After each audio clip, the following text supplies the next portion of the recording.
All right, let's get right into it. A brand new anime season is just around the corner. And wow, spring 2026 is looking absolutely stacked. So, with all this new stuff coming out, how in the world do you decide what to watch? Let's figure it out. 87.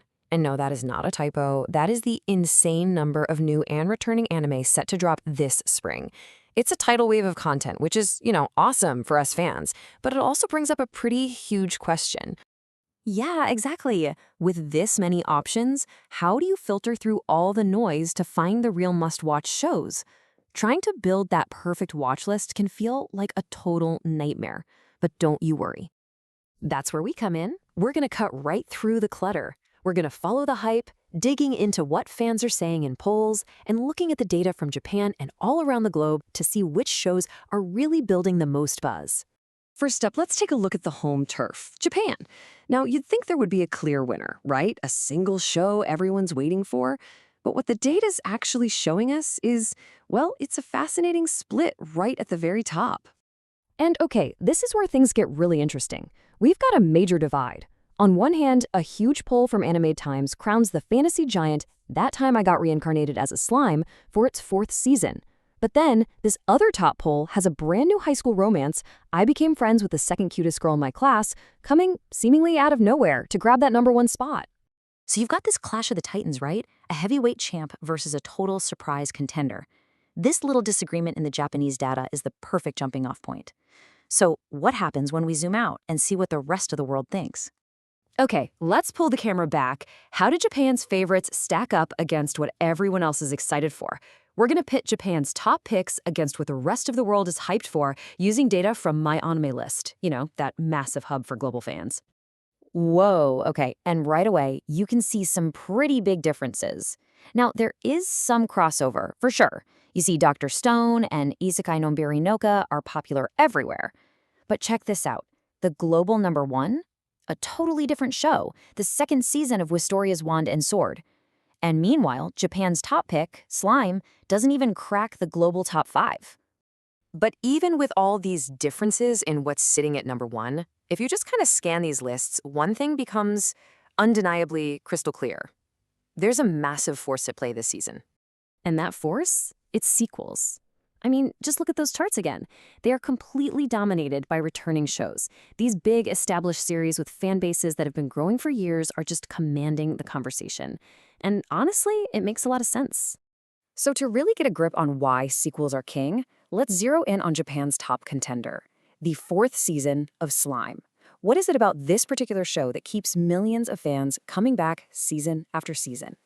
So when you dig into what fans are actually saying, a few key things keep popping up. First off, everyone is hyped for the Tenma Great War arc that was teased.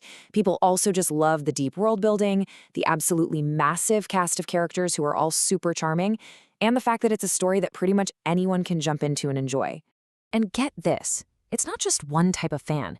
This quote here from a female fan in her 60s, it just perfectly captures that massive appeal. The passion for a show like this is real, and it's what drives all this hype. But what about the new kids on the block? Okay, so with all these giant returning shows hogging the spotlight, you gotta wonder, does a new show even stand a chance? And that's why it's always fun to hunt for a potential dark horse. I mean, it is a huge challenge, right? A brand new anime has to fight for attention, build an audience from zero, and compete against years of fandom and character development. But every single season, there's always that chance for a surprise breakout hit. So just so we're all on the same page, a dark horse is basically that unexpected contender, the one that comes out of nowhere and just blows everyone away. And this season, the data is pointing to a very, very specific candidate. Remember that show we talked about right at the beginning, the one that topped a major Japanese poll? Well, this is our #1 contender for the dark horse of the season. A show that, on paper just looks like another quiet high school romance. Okay, so here's the kicker. For a totally new show, a high school romance no less, to beat out absolute monsters like Slime, ReZero, and Dr. Stone in a major poll, that's a huge signal. It suggests there's this massive, ready and waiting audience that's hungry for a fresh romance, and this show might just be the one to deliver it. All right, so we've looked at the data from Japan. We've seen the global view. We've ID'd the heavy hitters and a potential giant killer. Let's wrap this all up and help you build that perfect watch list for spring 2026. So, to break it all down, you've really got 3 key shows to keep on your radar. You've got Slime, that's the Japanese favorite, the blockbuster safe bet. Then there's Wistoria, the show that's grabbing the most attention from the global community. And finally, you have Second Cutest Girl, the ultimate wildcard, the brand new show that's already proving it can punch way above its weight. But look, at the end of the day, the data can only show us the hype. It tells us what people are talking about. But the final choice? That's all you. So the big question is, what's going to be your number one this season? Are you going with one of these big contenders? Or is there another hidden gem out of those 87 new shows that you think is going to steal the spotlight? Happy watching.